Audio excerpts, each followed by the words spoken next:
Guys, good morning. Nandito ako sa bahay ng amo ko. This is my last day. Kasi balik na niya ako sa office. Balik na niya ako sa office ngayong araw. July 17. Kasi magbakasyon sila. Yung amo kong lalaki at saka amo ko, mga bata andun na sa Lebanon. Siya na lang na dito. Paalis siya ngayon July 24. Pero ako, isauli nila ako sa office kasi hindi nila ako babayaran. Kasi under company ako. So ngayon, naantay ko lang siyang gumising. Sabi niya, anong oras daw ako alis? Sabi ko, umaga. Sabi niya, anong oras? Sabi ko, alas 8. Alas 8. Pero, mag-alas 8 na, pero hindi pa siya gumising. Inaantay ko lang siya. And, ayun ang pusa ko. Namiss ko yung pusakat. SD ko na ngayon, guys.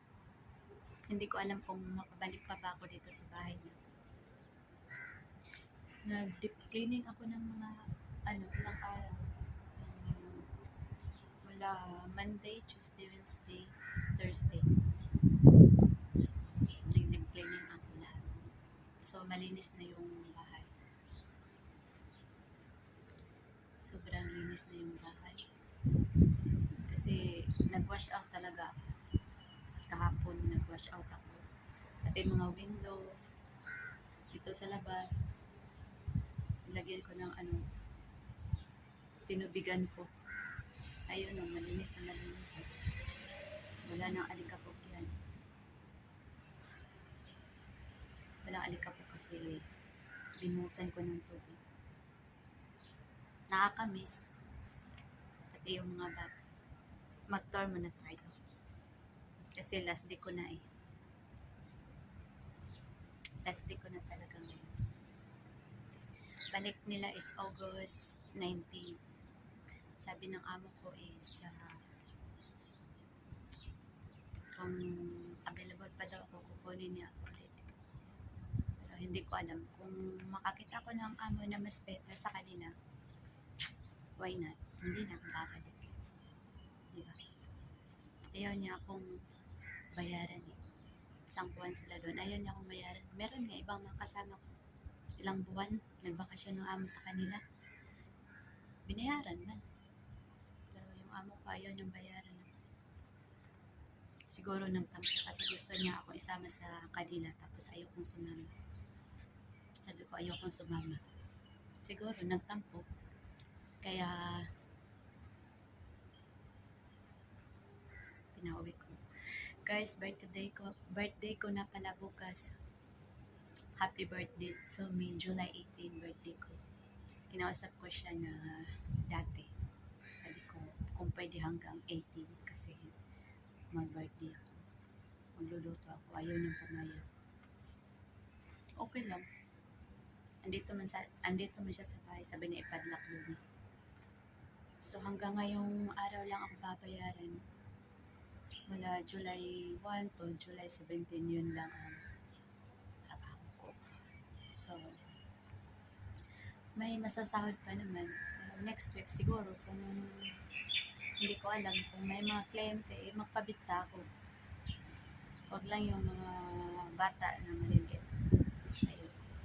Kasi yung alaga ko malaki na eh. 9 years na sa August. Kaya hindi na masyadong alagain. Ang kagandahan kasi dito is focus lang ako sa linis. Tapos yung mga bata, samahan ko lang. Tapos hindi naman ako nagluluto. Puro lang sila order ng pagkain. So, nakakamiss. Meron akong dito. Ibon na inaalagaan ko. Lang naman, mga random na mga ibon.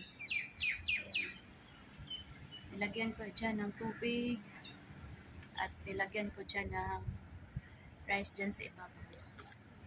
Araw-araw yan tuwing umaga. Kasi, nawa ako sa ibang ibon kasi sobrang init dito tapos wala silang mainom na tubig. Nilalagyan ko ng tubig dyan at saka rice. Kadalas na kumakain dyan, makikita ko mga maya, yung maliliit. So, alis na ako. Wala nang magpapakain. Sorry. 1 year and mag 4 months na ako sa July 21 dito sa bahay na ito. So, mamaya mag-taxi ako. Antayin ko lang siyang gigising. So, pakita ko sa inyo yung naimpake kong bag. So, yun pala yung bag ko. Ang dami kong mga abobot. 1, 2, 3, 4, dalawang malit na. Yan. Ito yung kwarto, oh. Maluwang na. Nilinisan ko na. At saka ito, gusto ko sanang dalhin akin to eh. Kaso lang hindi ko na madala. Hindi ko mabitbit. Yan. Nilinisan ko na dyan. Yan. Nag-change ako ng bedsheet. Para pag may kapalit ako, malinis yan. Ayun o, gusto kong bitbitin. Sayang. Sayang ba?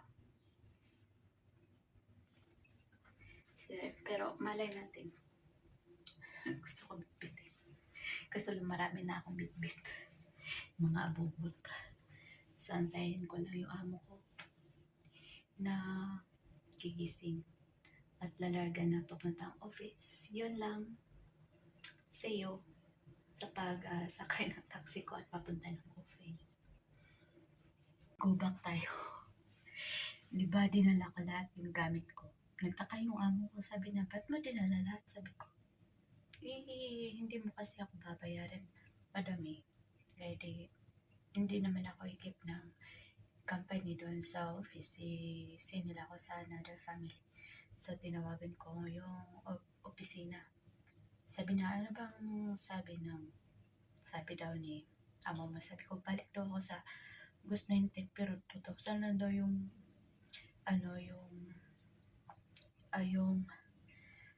binayad niya. Sabi ko, hindi naman pwede yun. Pupunta ako na sa ibang family kasi 2,000 lang binayad niya. Paano ako? Sabi niya, wala ka na doon. Sila naman nag-usap ni sir. Sabi niya, tapos ako. Sabi niya, ibabalik ka naman dyan. Sabi niya, walang problema. Ayun o. Iniwan ko. Isang luggage at saka 2 plastic. Dadalhin ko sana to. Kasi ibigay ko doon sa friend ko. Kaso lang mag-taxi ako at mag-bus para tipid. Ito lang yung binitbit ko. Ayan. Good for 1 month. Yan. Mga damit ko. Halo-halo na. Yan. Mga pagkain ko pampaganda. Yan. Ito nilagay ko itong mga kinikip ko yung importanteng stuff. So, magpaalam na ako. Naalis ako, magpapapala ako ng taxi. Babalik pa pala ako dito. So, babayaran ako continue yung sityo ko. Akala ko hindi. So, yun lang guys. Book tayo ng taxi at alis na tayo. Okay. Good afternoon. And dito na ako sa Pasig. Nag-train lang ako. Baba ko na sustainable na bus ako. Kasi yung binigay ng amo ko is pang taxi lang. Hindi niya ako binigyan pang birthday ko bukas. Pero okay lang. Ito yung dala ko. Yan, hila-hila ko. Sobrang init. Ang bigat pa naman. Kinaya ko talaga guys. Ay nako, Diyos ko. Hirap pag dala-dala ng luggage. Okay lang sana kung sa bahay ako. Ayaw niya pumayag eh. Sige. Sa accommodation tayo tawag nito. Accommodation tayo nito mag-bakasyon. So, nandito na ako. Malapit na ako sa opisina. Ayan, opisina na yan. Oh. Yan. Tawid lang. Yan lang guys. Safe and sound. Bakasyonista. 1 month. Pero hindi ko alam kung